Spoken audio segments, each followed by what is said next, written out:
अस्सलामुअलैकुम, welcome back to my YouTube channel. आज आप लोग 9th बायोलॉजी के चैप्टर 2 का दूसरा लेक्चर देखने जा रहे हैं, यानी study of malaria an example of biological method. इस लेक्चर में हम मलेरिया से रिलेटेड दो बायोलॉजिकल प्रॉब्लम को देखेंगे। यानी एक जो बायोलॉजिकल प्रॉब्लम है वो है what is the cause of malaria, यानी मलेरिया किस वजह से काज होता है, ठीक है।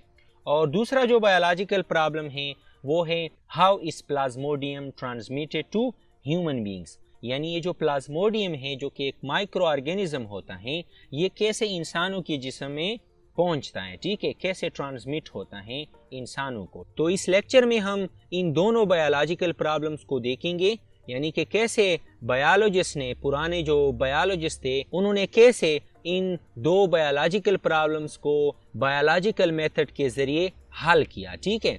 तो चलिए लेक्चर स्टार्ट करते हैं। अच्छा, तो आप लोगों ने पिछले लेक्चर में ये देखा कि किस तरह एक बायोलॉजिस्ट जो होता है वो किसी भी बायोलॉजिकल प्रॉब्लम को सॉल्व करने के लिए एक बायोलॉजिकल मेथड इस्तेमाल करता है, ठीक है। यानी बायोलॉजिकल मेथड एक ऐसा तरीक़ाकार होता है जिसकी मदद से एक बायोलॉजिस्ट जो होता है वो किसी बायोलॉजिकल प्रॉब्लम को सॉल्व करता है। यानी जब भी एक बायोलॉजिस्ट के सामने कोई बायोलॉजिकल प्रॉब्लम सामने आता है तो वो इस बायोलॉजिकल मेथड का इस्तेमाल करके उस प्रॉब्लम का हल निकालता है, ठीक है। इसी तरह जब पुराने ज़माने में बायोलॉजिस्ट के सामने एक नया बायोलॉजिकल प्रॉब्लम मलेरिया की शक्ल में सामने आया था तो उन्होंने इस बीमारी का, इस बायोलॉजिकल प्रॉब्लम का हल निकालने के लिए बायोलॉजिकल मेथड का इस्तेमाल किया। यानी पुराने ज़माने में जब मलेरिया की ये जो बीमारी है ये फैल रही थी, एक नई बीमारी थी, लोगों को अफेक्ट कर रही थी, लोग उससे मर रहे थे, ठीक है। और ये भी कहा जाता है कि ये जो बीमारी है मलेरिया की ये बंदरों से इंसानों में मुंतकिल हुई थी पहली बार। तो उस वक्त बायोलॉजिस्ट के सामने ये एक प्रॉब्लम था, उन्होंने ये फाइंड आउट करना था, इस सवाल का जवाब ढूंढना था कि ये जो नई बीमारी है ये किस वजह से काज होती है, ठीक है, क्या चीज़ इस बीमारी को काज कर रही है। तो उनके सामने मलेरिया से रिलेटेड दो बायोलॉजिकल प्रॉब्लम सामने आए थे। एक तो ये कि ये जो मलेरिया की बीमारी है ये किस वजह से काज होती है, यानी what is the cause of malaria, malaria किस वजह से काज होता है, ठीक है। तो पहले हम इस बायोलॉजिकल प्रॉब्लम को देखेंगे कि उन्होंने कैसे बायोलॉजिकल मेथड का इस्तेमाल करके ये फाइंड आउट किया, ये मालूम किया कि ये जो मलेरिया है ये किस वजह से काज होती है। तो हमें पता है कि जब एक बायोलॉजिस्ट किसी बायोलॉजिकल प्रॉब्लम को रिकॉग्नाइज कर लेता है, यानी उसको फेस कर लेता है, तो वो क्या कर लेता है, ऑब्जर्वेशन शुरू कर देता है, मुशाहिदात करना शुरू कर देता है, ठीक है। इसी तरह जब उस वक्त के बायोलॉजिस्ट ने इस बीमारी को रिकॉग्नाइज किया मलेरिया की शक्ल में, तो उन्होंने ऑब्जर्वेशन स्टार्ट किए, यानी मुशाहिदात शुरू किए, ताकि ये पता लगाया जा सके कि ये मलेरिया किस वजह से काज हो रहा है, ठीक है। आज जो हम कह रहे हैं कि मलेरिया मच्छर की वजह से काज होता है, मच्छर में प्लाज्मोडियम होता है, ठीक है, ये उस वक्त के बायोलॉजिस्ट की मेहनत से हम कह रहे हैं। उस वक्त के बायोलॉजिस्ट ने ऑब्जर्वेशंस किए थे, हाइपोथेसिस पेश किया था, एक्सपेरिमेंटेशन किए थे, बाद में उनको ये पता लगा कि ये जो मलेरिया है ये प्लाज्मोडियम की वजह से काज होता है, ठीक है। तो आइए अब हम देखते हैं कि उन्होंने कैसे ये फाइंड आउट किया कि मलेरिया प्लाज्मोडियम की वजह से काज होता है, ठीक है। मुशाहिदात में उन्होंने क्या क्या देखा। एक तो उन्होंने ये देखा कि एक मलेरिया का जो पेशेंट होता है, मरीज होता है, उसके क्या साइन एंड सिम्टम्स होते हैं, यानी उसको सर्दी और बुखार लगता है, बार बार उसको सर्दी और बुखार लगता है, ठीक है। दूसरा उन्होंने ये मालूम किया कि जो मलेरिया की बीमारी है ये वहाँ ज़्यादा होती हैं जो लो मार्शी एरियाज होते हैं, यानी जो दलदली इलाके होते हैं जहाँ पर पानी ज़्यादा होता है, जो कीचड़ जहाँ पर ज़्यादा होता है, ठीक है, जो मैदानी इलाके होते हैं वहाँ पर मलेरिया ज़्यादा होता है, ये बीमारी वहाँ पर ज़्यादा देखने को मिलती है, ठीक है। और हाँ, ये बात आपको मालूम होनी चाहिए कि जो ऑब्जर्वेशंस की मैं बात कर रहा हूँ ये कब बायोलॉजिस्ट ने किए हैं, तो 2000 साल पहले की बात हो रही है, ठीक है। आपके बुक में 2000 लिखा हुआ है, तो ये इतनी पुरानी बात है, ठीक है। अच्छा, अब इन ऑब्जर्वेशंस के बाद कुछ वॉलंटियर्स ने, कुछ रजाकारों ने उस मार्शी एरिया का पानी पिया, यानी वो जो दलदली इलाका था उसका पानी पिया था कि ये मालूम हो सके, ये कन्फर्म कर सके कि आया वाकई में ये जो दलदली इलाके का जो पानी है ये मलेरिया काज करता है या नहीं। ठीक है, तो जब उन्होंने ये पानी पिया तो उससे मलेरिया काज नहीं हुआ, यानी उन्होंने तो ये समझा था कि ये जो मलेरिया है ये कीचड़ के पानी से काज होता है। ठीक है, यानी उसको पीने से ये मलेरिया काज होता है। लेकिन जब कुछ वॉलंटियर्स ने, कुछ रजाकारों ने उस कीचड़ का पानी पिया तो उससे मलेरिया काज नहीं हुआ। तो इस बुनियाद पर उन्होंने एक और ऑब्जर्वेशन दिया कि the disease did not result from drinking the water of marches, यानी मार्शेस का पानी पीने से मलेरिया काज नहीं होता। ठीक है, यानी कीचड़ का पानी पीने से मलेरिया काज नहीं होता। उसके बाद उन्होंने ये सोचा कि ये जो मार्शी एरियाज होते हैं, यानी ये जो दलदली इलाके होते हैं, वहाँ से उठने वाली जो हवा है, जो एयर है, वो मलेरिया काज करती है, और इसी वजह से उन्होंने इस बीमारी को मलेरिया का नाम दिया। ठीक है, यानी ये जो लफ्ज मलेरिया है ये दरअसल में इटालियन लफ्ज है, जिसमें माला के मायने हैं बेड यानी खराब, एंड एरिया के मायने हैं एयर यानी खराब हवा। यानी उस वक्त के बायोलॉजिस्ट ने इस बीमारी को मलेरिया का लफ्ज इसीलिए दिया क्योंकि वो ये समझ रहे थे कि ये जो मलेरिया है ये मार्शी एरिया से उठने वाली जो हवा है उस वजह से काज होती हैं। जो कीचड़ का पानी होता है, जो दलदली इलाके होते हैं, उसके आसपास जो हवा है उससे मलेरिया काज होता है, इसीलिए उन्होंने इस बीमारी को मलेरिया का नाम दिया। ठीक है, लेकिन इन ऑब्जर्वेशन से ये मालूम नहीं किया गया कि वाकई में क्या चीज मलेरिया को काज करता है। ठीक है, अच्छा, अब 200 साल बाद जब माइक्रोस्कोप इजाद किया गया तो बायोलॉजिस्ट ने बहुत सारे माइक्रो ऑर्गेनिज्म को डिस्कवर किया। यानी इससे पहले, माइक्रोस्कोप इजाद करने से पहले उनका ये तस्वुर भी नहीं था कि इस तरह के छोटे ऑर्गेनिज्म होते हैं जो हमारे आसपास मौजूद होते हैं, लेकिन हम उनको अपनी खुली आंखों से नहीं देख सकते हैं। इसीलिए जब बायोलॉजिस्ट ने बहुत सारे माइक्रो ऑर्गेनिज्म यानी खुर्दबीनी जानदारों को डिस्कवर किया तो उनके जहन में ये ख्याल आया कि शायद ये जो मलेरिया है ये भी किसी माइक्रो ऑर्गेनिज्म की वजह से काज होता है, यानी ये जो मलेरिया की बीमारी है ये भी शायद किसी माइक्रो ऑर्गेनिज्म की वजह से काज हो। ठीक है, अच्छा, अब 1878 में फ्रांस का एक आर्मी फिजिशियन था, यानी आर्मी का एक डॉक्टर था जिसका नाम लेवरान था। उसने मलेरिया के काजेस पर काम करना शुरू किया। एक बात आप लोग अपने जहन में रखिए कि जब किसी बायोलॉजिकल प्रॉब्लम को सॉल्व करना होता है तो उसमें एक बायोलॉजिस्ट काम नहीं करता है, यानी उसमें एक बायोलॉजिस्ट का रोल नहीं होता है, बल्कि बहुत सारे बायोलॉजिस्ट मिलकर एक बायोलॉजिकल प्रॉब्लम को सॉल्व करने की कोशिश करते हैं। ठीक है, इसी तरह मलेरिया का प्रॉब्लम भी सॉल्व करने में बहुत सारे बायोलॉजिस्ट की मेहनत लगी है। अच्छा, अब लेवरान ने मलेरिया के काजेज मालूम करने के लिए कुछ ब्लड सैंपल्स लिए। ठीक है, यानी उसने मलेरिया के पेशेंट से थोड़ा ब्लड सैंपल लिया और उसको माइक्रोस्कोप के नीचे देखा। तो जब उसने माइक्रोस्कोप के नीचे उस ब्लड को एग्जामाइन किया, उसको देखा, तो उसने कुछ छोटे छोटे क्रिएचर्स को देखा, कुछ मखलूक को देखा जो बहुत ही छोटे छोटे जानदार थे। ठीक है, अच्छा, 2 साल बाद एक और डॉक्टर था, एक और फिजिशियन था, उसने भी उसी सेम क्रिएचर को देखा, सेम माइक्रो ऑर्गेनिज्म को उसने मलेरिया के पेशेंट के ब्लड में देखा। ठीक है, अच्छा, 3 साल बाद फिर से उसी सेम माइक्रो ऑर्गेनिज्म को मलेरिया के पेशेंट में देखा गया। ठीक है, यानी तीसरी बार मलेरिया के पेशेंट में उस माइक्रो ऑर्गेनिज्म को देखा गया और उस खुर्दबीनी जानदार को उन्होंने प्लाज्मोडियम का नाम दिया। ठीक है, यानी वो जो खुर्दबीनी जानदार था जो मलेरिया के पेशेंट के ब्लड में देखा गया था, उस खुर्दबीनी जानदार को उन्होंने प्लाज्मोडियम का नाम दिया। अच्छा, अब 19वीं सदी के आखिर तक ये जो मलेरिया है इसके मुख्तलिफ वजूहात पेश किए गए थे। ठीक है, यानी कुछ कह रहे थे कि ये जो मलेरिया है ये दलदली इलाकों का पानी पीने से काज होता है, कुछ कह रहे थे कि ये जो मलेरिया है ये हवा की वजह से काज होता है। यानी 19वीं सदी के आखिर तक बायोलॉजिस्ट ने मलेरिया के काजे से रिलेटेड जो 4 ऑब्जर्वेशंस किए थे वो दर्ज झेल थे। यानी एक तो ये कि ये जो मार्शी एरियाज होते हैं यानी ये जो दलदली इलाके होते हैं इसका और मलेरिया का आपस में कोई रिलेशन है। ठीक है। दूसरा ये कि मलेरिया को ट्रीट करने के लिए यानी उसका इलाज करने के लिए जो दवा है वो क्यूनिन है। क्यूनिन नामी जो दवा है वो दरअसल में एक प्लांट से हासिल की गई थी। ठीक है, एक पौधा था जिससे ये क्यूनिन नामी दवा हासिल की गई थी और लोग उसको मलेरिया के इलाज के तौर पर इस्तेमाल कर रहे थे। ठीक है। तीसरी जो ऑब्जर्वेशन उन्होंने की थी वो ये थी कि मार्शेस का पानी पीने से मलेरिया काज नहीं होता है, यानी वो जो दलदली इलाके होते हैं उसका पानी पीने से मलेरिया काज नहीं होता है। ठीक है। चौथी जो ऑब्जर्वेशन थी वो ये थी कि मलेरिया के पेशेंट के ब्लड में प्लाज्मोडियम नजर आता है, यानी मलेरिया के जो पेशेंट्स होते हैं उनके ब्लड में ये प्लाज्मोडियम मौजूद होता है। ठीक है।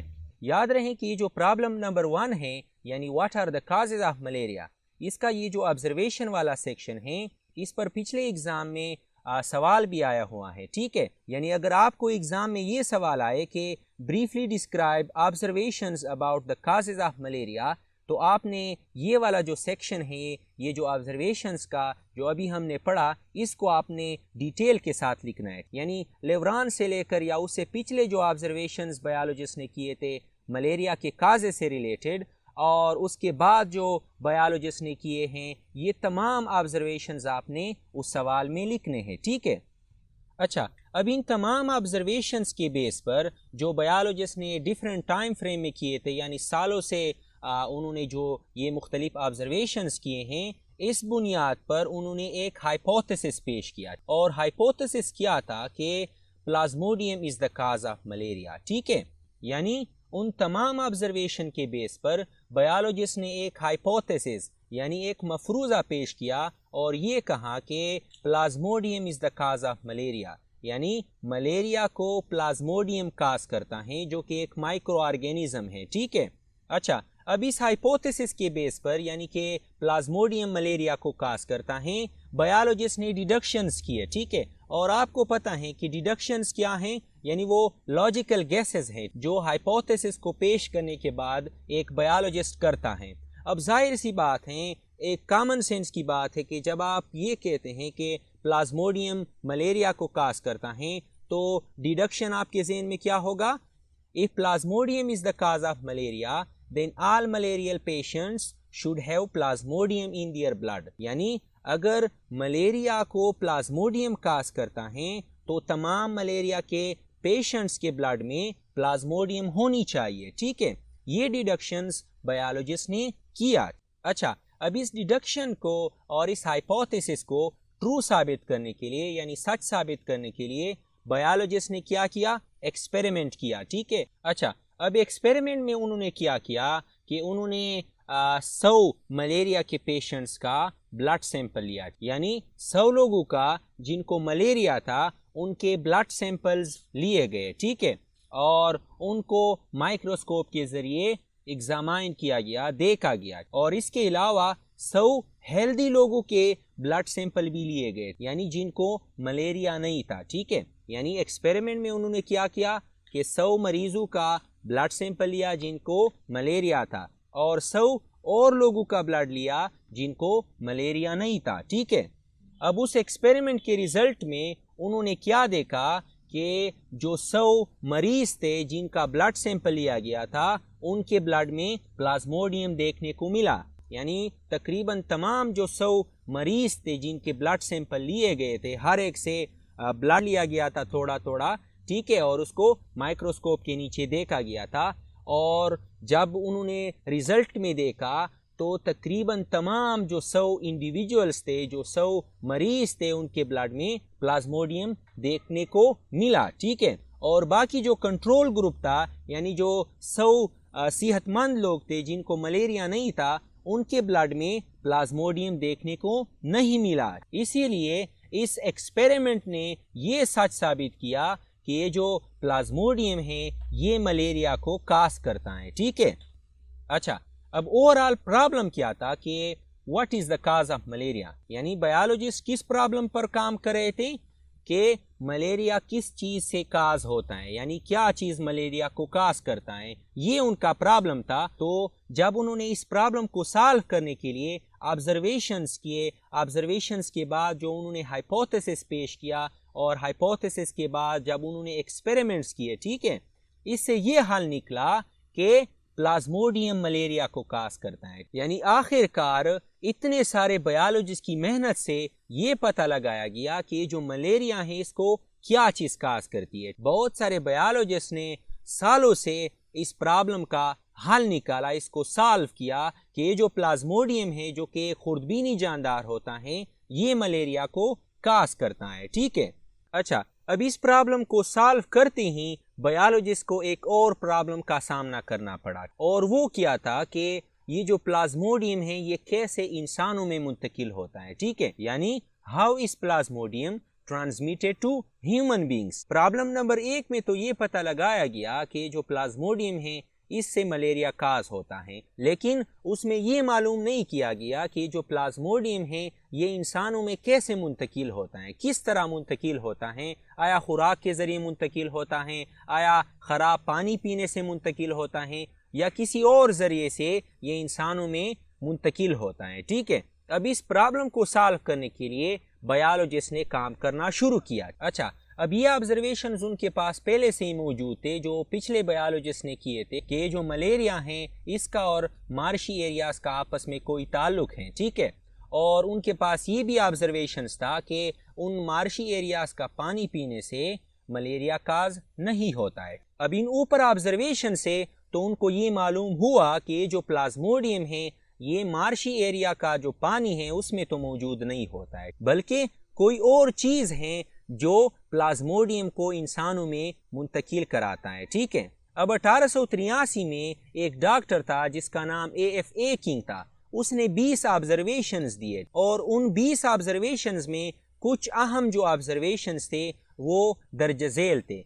एक तो ये कि जो मलेरिया है ये उन लोगों में ज़्यादा देखने को मिलता है जो बाहर सोते हैं, ठीक है। दूसरा ऑब्जर्वेशन उसने ये पेश किया था कि वो लोग जो मच्छरदानी का इस्तेमाल करते हैं उनमें मलेरिया कम देखने को मिलता है बजाय उन लोगों में जो मच्छरदानी का इस्तेमाल नहीं करते हैं। और तीसरा ये कि वो लोग जो धुएं के नज़दीक सोते हैं उनमें भी मलेरिया देखने को नहीं मिलता है, ठीक है। अब इन ऑब्जर्वेशंस की बुनियाद पर उसने एक हाइपोथेसिस पेश किया, और हाइपोथेसिस ये था कि mosquitoes transmit plasmodium and so are involve in the spread of malaria. यानी किंग ने जो ऑब्जर्वेशंस किए थे उस बुनियाद पर उसने एक हाइपोथेसिस पेश किया कि ये जो मॉस्किटोज होते हैं, ये जो मच्छर होते हैं, ये दरअसल में प्लाज्मोडियम को ट्रांसमिट करते हैं इंसानों में, ठीक है। अब इस हाइपोथेसिस के बेस पर उसने ये डिडक्शन किया कि अगर ये जो मॉस्किटो हैं ये मलेरिया काज करता है तो प्लाज्मोडियम जो हैं ये मॉस्किटोज के अंदर मौजूद होनी चाहिए। यानी अगर ये जो मच्छर हैं ये मलेरिया काज करता है, यानी ये प्लाज्मोडियम को इंसानों में मुंतकिल कराता है, तो मच्छर में प्लाज्मोडियम होनी चाहिए, ठीक है।